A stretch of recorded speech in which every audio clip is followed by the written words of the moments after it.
Max Kaiser. This is the Kaiser Report. We're going to talk about something near and dear to everybody's heart, money. Stacey. Right. Well, I want to actually go back in time because exactly 100 episodes before this one, episode KR 1555. So go to YouTube, look that up, Kaiser Report, episode 155. The title of the episode was called The Cantillon Monopoly.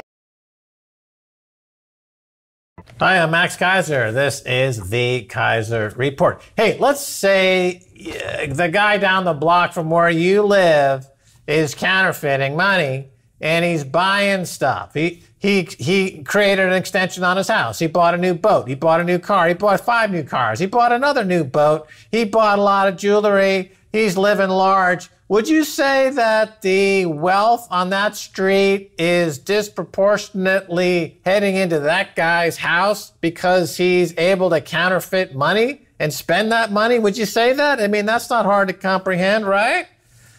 Stacey?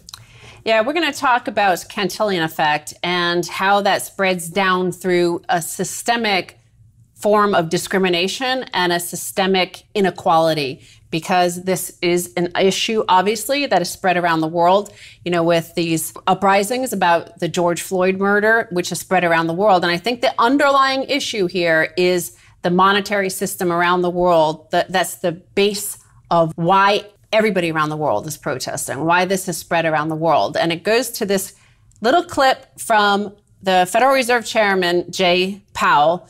Marty Bent posted this, and he said, deflecting blame, never a good sign. Individuals are waking up to the biggest scam to sweep Earth over the last century. The Federal Reserve, fix the money, fix the world.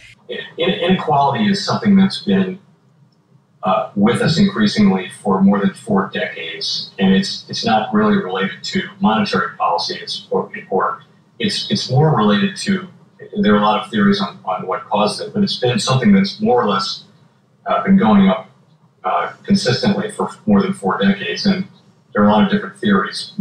Right. Well, let's keep in mind that Jerome Powell is a big shareholder in stocks, and he's the guy who gave BlackRock the job of buying stocks for his bank, the central bank. And he gave them the money to do so. So he prints a lot of money, he gives it to BlackRock, and then they buy stock in these ETFs that he owns, Jay Powell, and the stock prices go up, and he makes money with the money that he printed. That's interesting. So is he any better than the guy at the end of the block who's counterfeiting money in their basement and then buying lots of gold jewelry and cars and boats, and then you say, wow, that guy's got a lot of wealth? Yeah, he's just spending the money he just printed. Is it any different? No, it's not any different. Not at all different. Because this is in the news today, 10 months later, 8 months later, and the synopsis for episode 155 was, in this episode of Kai's Report, Max and Stacey discuss the history of the monopoly board that is the U.S. economy, whereby the fiat pyramid scheme started in 1971, only a few short years after the Civil Rights Act. Those who held all the assets in 1971 became fabulously wealthy compared to those without assets, as the central bank began printing money furiously over the ensuing decades. That's the Cantillon effect. Whoever has all the assets, whoever's closest to the money printing, they get all the wealth, right? So this comes into effect because the New York Fed has finally conceded that Kaiser Report was right. They have issued a new study which finds, the New York Fed says in a new research paper, that easy monetary policy does little to cut racial income inequality. Ultra easy monetary policy may not help reduce racial economic disparities anywhere near as much as many now believe. And we'll go into some of it, but in fact, it's not even, it's like, it doesn't help it at all. It causes the opposite. Right, that's right. Not only doesn't it not help it, but it causes racial inequality and wealth and gap inequality, because you're substituting something that was not horrible money, that is to say, the U.S. dollar pre-1971, that at least had some ostensible tie to gold, was something that was completely horrible. and in the establishment's hands in ways that would mitigate the effect of the equal rights movement of the 60s. When it looked like there would be more equal rights in America, central bankers very quickly said, wait a minute, we can't let this happen. Let's get off the gold standard and take control of the money supply, take control of the dollar, and this way we can keep our monopoly positions and not share anything.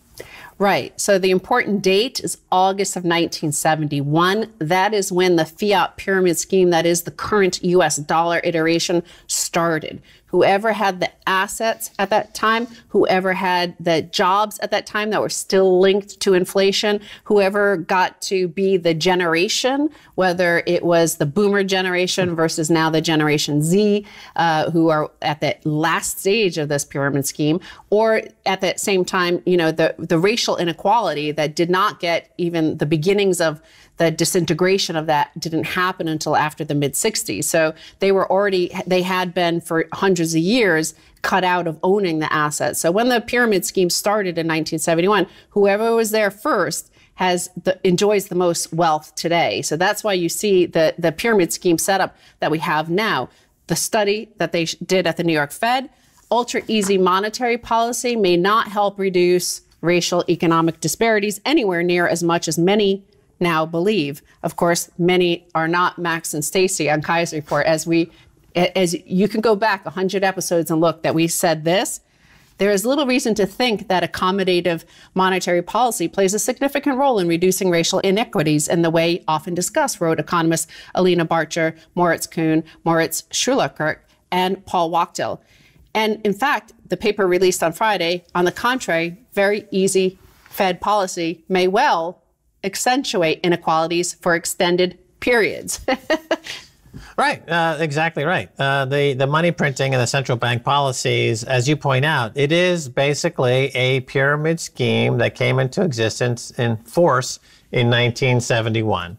And the people who owned assets back then were able to ride the pyramid scheme for 45 years as more money is being printed and the value of those assets goes up, like Park Avenue apartments, like fine art, like chateaus. These are the things that are owned by the folks that started this pyramid scheme, that are the purveyors of this pyramid scheme. And the racial inequality exacerbated. It got worse.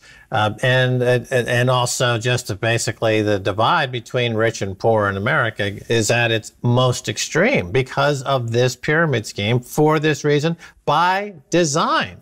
Right. And it's by design, whether ill-intentioned or not. That is the fact of this fiat system that we have, is the pyramid scheme nature of it and why we have to keep on expanding debt. If you look back to 1971 versus today, you see a huge pile of debt. But the other thing is that you'll see a lot of, say, the Democratic Party, the progressive side of politics, says we need to end these wealth and income gaps between the sexes and the genders and between the races. So let's look at, they'll often say they totally support the central bank and they totally support printing more money. You'll see, by and large, it's the Democrats who will support that position in America because they say it helps Black people with their jobs. It does show that in one way, but worse on the other side. So let's read this.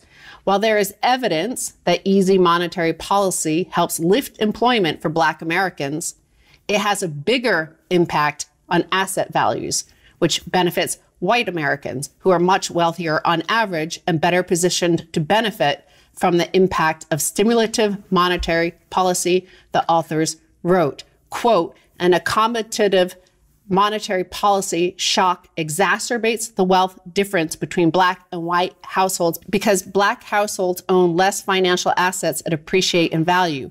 Compared with white families, the median Black household has no stock holdings nor owns a house. By definition, any effect that monetary policy has on the price of such assets bypasses the majority of Black households, which is exactly what we said in episode 1555, is that because they did not have, the Black households did not hold assets in the beginning of this pyramid scheme, that this is why their wealth gap is now the gap is now bigger than it was pre-1968. Right. Well, let's bring it, simplify it down to what happens. So the progressives, the left wing, they say, hey, we got to make this fairer. So here's the big pile of money. And we notice that a lot of it's over here in the white people camp. Here's what we're going to do. We're going to take 10% of it or so via taxes maybe, and we're going to move it over to the lowest economic spectrum of the economy. And the white people say, okay, that's cool. Here's how we're going to do it. We're going to print up some more money, and we're going to print $1 trillion or $5 trillion, and we're going to give the amount that you just suggested, 10% of the amount pre this new cram down or this new stock flotation, this new money printing over there to that pile over there. And we're going to keep the other 90%. And then the left-wing politicians say, oh, that's great. And then a year or two later, they're like, wait a minute. You bamboozled me. You're exactly the same thing and nothing's changed. And they're like, white folks be saying, yeah, you're right. Let's do it. I'll tell you. Let's print another $5 trillion. Okay? And then just like you said, we're going to put this amount of money over there to help those folks. And we keep the other 90%. Well, right? That's the Cantillon effect. That is the Cantillon effect.